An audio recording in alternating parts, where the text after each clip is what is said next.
क्या बताते हैं? लागी का मार्ग और है, लगे चोट कालजा करके। लागी का मार्ग और है, लगे चोट कालजा करके। लगे चोट कालजा करके, लगे चोट कालजा करके। लागी का मार्ग और है, लगे चोट कलेजा करके। कलेजा करके है। परमात्मा कहते हैं, कबीर बैद बुलाइया पकड़ के देखी बाँ। बैद न बेदन जाने ही मेरा करक कलेजे माँ। परमात्मा कहते हैं जो भक्त बहन भाई जो भक्त बन जाते हैं, सच्ची श्रद्धा से वो भक्ति करते हैं, परमात्मा की चाह उनका इतनी हो जाती है कि कबीर प्रभु कहते हैं कि भक्त अपने ऊपर लेते हैं। प्रभु कहते हैं मैं परमात्मा की यानी एक भक्त प्रभु की चाह में उसकी इतनी जबरदस्त कसक बना उसके हृदय में कि लोग तो उसको बीमार समझने लग जाए कि ये तो सूखता जावा है, उदास सा रहता है, किसी तो बोलता है कोई ना। तो परमात्मा कहते हैं मेरी ऐसी स्थिति होगी, मेरी मीन भक्त की, जो सच्चा भक्त होता है, श्रद्धा से जो भक्ति करता है। कहते हैं कबीर बैद बुलाइया पकड़ के देखी बाँ। के वैद घर वालों ने सोचा है बच्चा बीमार हो गया, लड़का हमारा भाई बहन जो भक्ति कर रहा है, जो ना बोलता ना कोई हमारे से बात करता, गुमसुम सा रहता है। और डॉक्टर बुला लिया वैद, उसने नाड़ी देखी, जो कहे वैद ना वेदन जान ही, मेरे दुख ने वैद नहीं जान सका क्योंकि मेरा करक कलेजे में, मेरे तो उस भगवान की तड़फ है कालजे में, दिल में वह करक लाग रही है, वह कसक है। करक माने चीज, एक विशेष चाह होती है किसी वस्तु की, तड़फ। तो क्या कहते हैं, लागी का मार्ग और है, लग चोट काल जा करके, लग चोट काल जा करके, लग चोट काल जा करके। लागी का मार्ग और है, लग चोट काल जा करके। बन बीच भरतरी भूप ने एक मारा ताण निशाना। बन बीच भरतरी भूप ने एक मारा ताण निशाना। कोई घड़ी सदी थी आवन की, साधु का हो गया आना। कोई घड़ी सदी थी आवन की, साधु का हो गया आना। ये कोई मुआ मर्ग जवा दियो, नत तार धरो न बाणा। ये मुआ मर्ग जवा दियो, नहीं तार धरो न बाणा। वो जिंदा कर दिया डोर था, शिष बना परीक्षा करके, शिष बना परीक्षा करके, शिष बना परीक्षा करके। लागी का मार्ग और है, लग चोट कले जा करके, लग चोट कले जा करके, लग चोट काल जा करके। लागी का मार्ग और है, लग चोट कले जा करके। गोपी चंद योगी हो गए, जिन ले लिया भगमा बाणा। गोपी चंद योगी हो गए, जिन ले लिया भगमा बाणा। गुरु महल जनान बेजते डोडी पे अलख जगाना, गुरु महल जनान बेज थे डोडी पर अलख जगाना। भोजन 3600 त्याग के भिक्षा का भोजन खाना, व्यंजन 3600 त्याग कर भिक्षा का भोजन खाना। तन पड़ गया कमजोर था, ना खाया उदर वर्क, ना खाया उदर वर्क, ना खाया उदर वर्क। लागी का मार्ग और है लगे चोट काल जा करके, लगे चोट काल जा करके, लगे चोट काल जा करके। लागी का मार्ग और है लगे चोट कले जा करके। बाजीद कहे उठाओ ऊंट को, लोग कहें ये मुआ। बाजीद कहे उठाओ ऊंट को, लोग कहें ये मुआ। रही उठन वाली चीज नहीं, गया ओढ़ सलानी सुआ। रही उठन वाली चीज नहीं, गया ओढ़ सलानी सुआ। कुछ नक्सक बिगड़ा है नहीं, बाजीदा अचरज हुआ। कुछ नक्सक बिगड़ा है नहीं, बाजीदा अचरज हुआ। जिन करया अचंबा गोर है, तजा राज काल से डर के, तजा राज काल से डर के, तजा राज काल से डर के। लागी का मार्ग चोट कले जा करके, लग चोट जा करके, लग चोट काल जा करके। लागी का मार्ग और सुल्तानी मगन बैराग में, जिन तज दिया बलख बुखारा। सुल्तानी मगन बैराग में, जिन तज दिया बलख बुखारा। कद पालकियां में चालते आज ठालिया गुदड़ बारा। कद पालकियों में चालते आज ठालिया गुदड़ बारा। सब संगी छोड़ी रोवती रोवे था कुणबा सारा। सब संगी छोड़ी रोवती रोवे था कुणबा सारा। वो शोर मचारण वास में, ना देखा पीछा फिर के, ना देखा पीछा फिर के, ना देखा पीछा फिर के। लागी का मार्ग और है लग चोट काल। कुएं में शेख फरीद ने किसी मीठी बोली भाषा। कुएं में शेख फरीद ने किसी मीठी बोली भाषा। तुम चुन चुन कागा खा लियो मेरे हाडों पर का मासा। तुम चुन चुन कागा खा लियो मेरे हाडों पर का मासा। मेरे दो नैना मत छेड़ना मोहे राम मिलन की आशा। मेरे दो नैना मत खाइयो मोहे राम मिलन की आशा।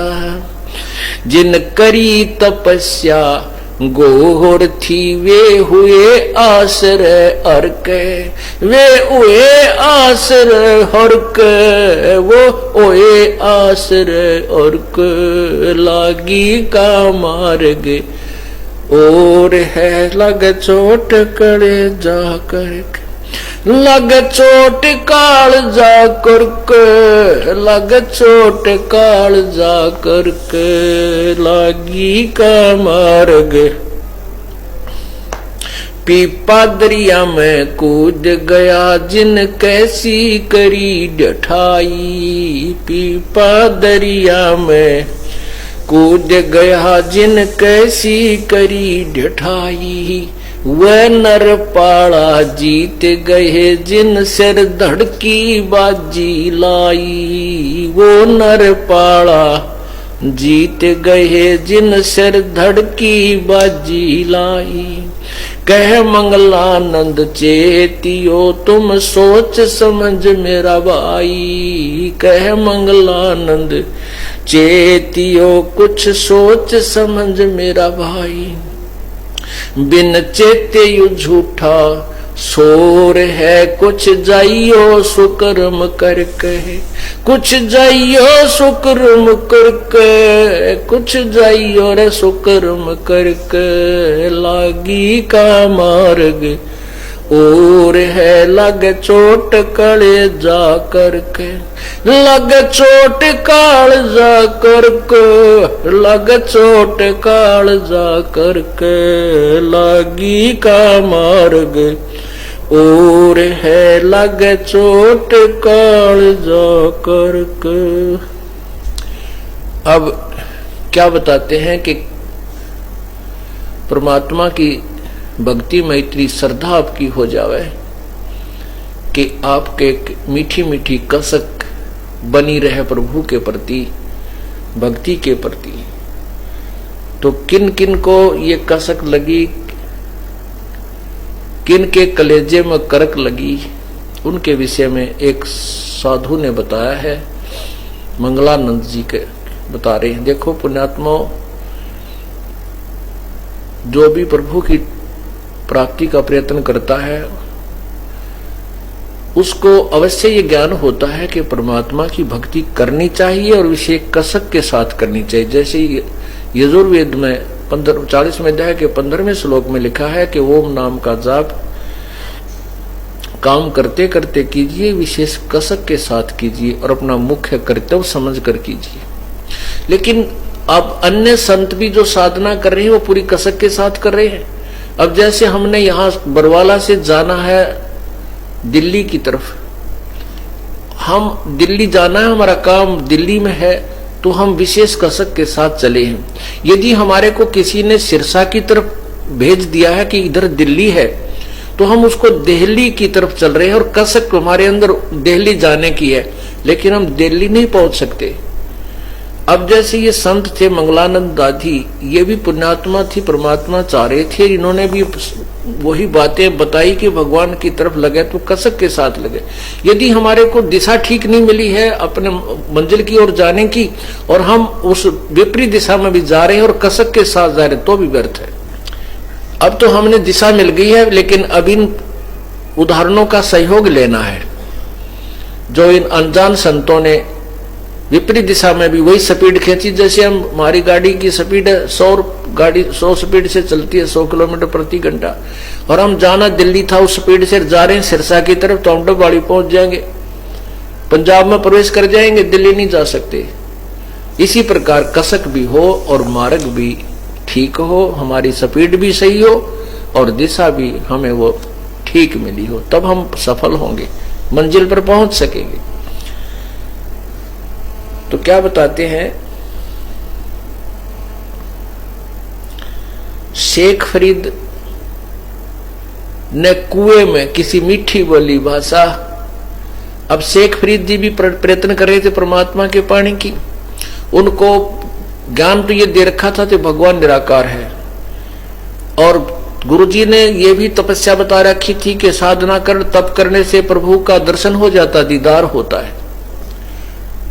अब अपने गुरुदेव के बताए अनुसार के भगवान के दर्शनार्थ कठोर तप करना चाहिए। पहले तप किया, खड़ा होकर, बैठकर, किसी तरह, फिर सोचा कि क्यों ना कुएं में उल्टा लटक जाऊं। शेख फरीद जी ने 12 वर्ष तक उल्टा लटक कर, एक जैसे नीचे कुआं था, ऊपर वृक्ष था, वृक्ष का जो डार था, बड़ा टहनी, तो डाल जो है डार कुएं के ऊपर के टहनी आई हुई थी उसकी शाखाएं, तो उसमें ऊपर रस्सा बांध कर कुएं उस टहनी के और अपने पैरों का बांध के और धीरे धीरे कुएं में उल्टा लटक जाता था। उसमें 12 वर्ष तक जैसे थोड़ा बहुत आहार किया फिर लटक गया, फिर आहार किया, दूसरे तीसरे दिन फिर लटक गया। ऐसे 12 वर्ष में 1.25 मन अन्न खाया था शेख फरीद ने, 50 किलो 12 वर्ष में। तो देख लो एक वर्ष में 365 दिन होते हैं, कितना आहार प्रतिदिन उसको ने लिया होगा। मेरे ख्याल में 100 ग्राम भी बाट नहीं आता, 10 ग्राम बल्कि। तो उस पुण्यात्मा को कसक तो लगी थी परमात्मा की, उसके कलेजे में कर्क भी थी, लेकिन दिशा गलत थी। अब उसने उल्टा लटक कर तप करते करते वो थोड़ा आहार करने से, अल्प आहार करने से शरीर जीर्ण शीर्ण हो गया, कंडम हो गया, कति अंतिम श्वास गिनने लगा, उठकर बैठना भी मुश्किल हो गया और शरीर ऐसा हो गया जैसे करंक, बिल्कुल करंक दिखाई देती थी, हड्डियां दिखाई देने लगी, मांस नहीं रहा। अब जब वो बाहर आके सुस्ता रहा था, ऐसे शेख फरीद जी लेटा हुआ था, कौवे आकर माथे पर बैठ गए और निशाना साध लिया कि आंख काट निकाल लेते हैं इसकी, ये मुर्दा पड़ा है। क्योंकि उसके शेष शरीर पर मांस नहीं था, क्योंकि इतना कमजोर हो गए थे अधिक साधना करने से और आहार न करने से। तब शेख फरीद ने आवाज की थी, भाई कौव्यो, मेरे शरीर का कहीं तुम्हें मांस नजर आता वहां से खा लीजिए मेरे मांस को, मेरी ये आंखें मत छेड़ो। तो इस प्रकार वो जो कौवे उसको खाने लगे तो कुएं में वो वापस चले गए शेख फरीद जी, और ये कहते हुए कि बे कौवे, अगर मेरे शरीर पर कहीं मांस हो तो इसको खा लीजिए, मेरी आंखें ना छेड़ना, मुझे परमात्मा के दर्शन की आशा है, हो सकता है मुझे कभी भगवान अल्लाह दीदार दे, दर्शन दे दे। ये कहता हुआ उल्टा ही कुएं में सरक गया और बुरी तरह रोने लग गया, बहुत बुरी तरह। इतने में परमात्मा आए, पूर्ण ब्रह्म कबीर जी कुएं पर खड़े हुए, प्रकट हुए और उनको ऐसे निकाला बाहर रस्सा पकड़कर जैसे बाल्टी निकालते हैं। तब शेख फरीद ने कहा कि भाई मुझे तंग ना करे, कौन हो आप, मुझे छोड़ दीजिए, मैं अपना काम कर रहा हूं, तुम अपना काम करो। क्योंकि कई बार कोई ये पाल ही जाते थे ग्वाले, वो उसकी रस्सी को पकड़कर ऐसे हिला देते थे, शरारत करते थे। तो बेचारा शेख फरीद कभी इस कुएं का लगता था, कुएं की साइड में, कभी इस साइड में, अपना ऐसे कर लेता था। बच्चे 1-2 बार ला कर चले जाते थे। तो उसने सोचा आज भी कोई शरारती आ गया, तुझे बाहर ही निकाल रहा है। तो उसने कहा भाई मुझे बाहर ना निकाल, मुझे छेड़ मत, मुझे अपनी क्रिया करने दे। प्रभु ने कहा आप क्या कर रहे हो? शेख फरीद ने कहा मैं परमात्मा के प्राप्ति के लिए प्रयत्न कर रहा हूं, भक्ति कर रहा हूं। प्रभु ने कहा कि मैं वो अल्लाह हूं जिसकी तू खोज कर रहा है। अब शेख फरीद कहने लगा कि मजाक मत करे मेरे साथ, अल्लाह ऐसा नहीं होता। परमात्मा ने कहा अल्लाह कैसा होता है कि वो तो बेचून है, बेचून मीन अनविजिबल, फॉर्मलेस, वो दिखाई नहीं देता, निराकार है। तो कबीर परमेश्वर ने कहा कि बोली आत्मा पहले ये तो विचार कर तुम बोल क्या रहा है। एक तरफ तो कह रहा है कि भगवान के दीदार के लिए, अल्लाह के दीदार के लिए, दर्शन के लिए, उसको देखने के लिए, साक्षात्कार करने के लिए मैं साधना कर रहा हूं, और दूसरी तरफ उसको निराकार भी बता रहा है। निराकार का तू देखेगा क्या? अब एकदम वो कहते ना गामकार ज्ञान का तो चमका ऐसा लग गया करे, एकदम उसकी चौंध टूट गई कि तेरा गजब हो। यो कह रहा हूं भगवान को देखूंगा, और उधर से थ्योरी बता रही है हमारी को निराकार है। फिर निराकार का देखना क्या है? देखना साकार का होता है, साक्षात्कार साकार का होता है, निराकार का नहीं होता। तो अब उसने शेख फरीद को इतना तो हो गया कि ये भगवान नहीं है तो अल्लाह के बारे में जानकार अवश्य है। इसने तो एक के बात में, एक के पॉइंट में सारा इतना काम सुलटा कर दिया, चरण पकड़ दिए उल्टा लटके लटके के हे संत जी मुझे अल्लाह प्राप्ति की विधि बता दे। तब प्रभु ने कहा मैं इसी काम से आया हूं, आओ मैं तुझे परमात्मा प्राप्ति की विधि बताता हूं। पहले कुछ आहार कर, ताकि तेरा शरीर काम करने जोगा हो जा।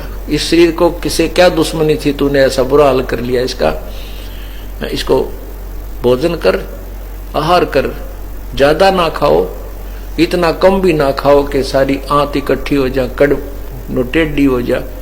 तो और ज्यादा भी मत खाओ। प्रथम अंदर संयम राखे, योग युगत सब सतगुरु वाखे। तब कबीर परमेश्वर ने उस शेख फरीद को वो विधि बताई परमात्मा अपने ही पाने की। देखो, परमात्मा के दर्शन से नहीं, उसके नाम की कमाई करने से सतलोक में वास होगा। दर्शन तो कबीर साहब के लाखों लोगों ने 64 लाख से हुए थे तब किए थे, लेकिन मोक्ष उनके द्वारा बताई गई विधि से ही होगा जो दास आपको बता रहा है, सत साहिब। और ये यथार्थ विधि को आपने कसक के साथ करना है। देखो, हमने जो काम करते हैं उसमें कसक होगी तो हम उधर मंजिल की तरफ अग्रसर रहेंगे। तो अब आपको मंजिल भी की ओर जाने का मार्ग भी सही मिल गया। इसके लिए कहते हैं, समझा है तो शरदर पाओ और बहुर नहीं रे ऐसा दाओ। सत साहिब।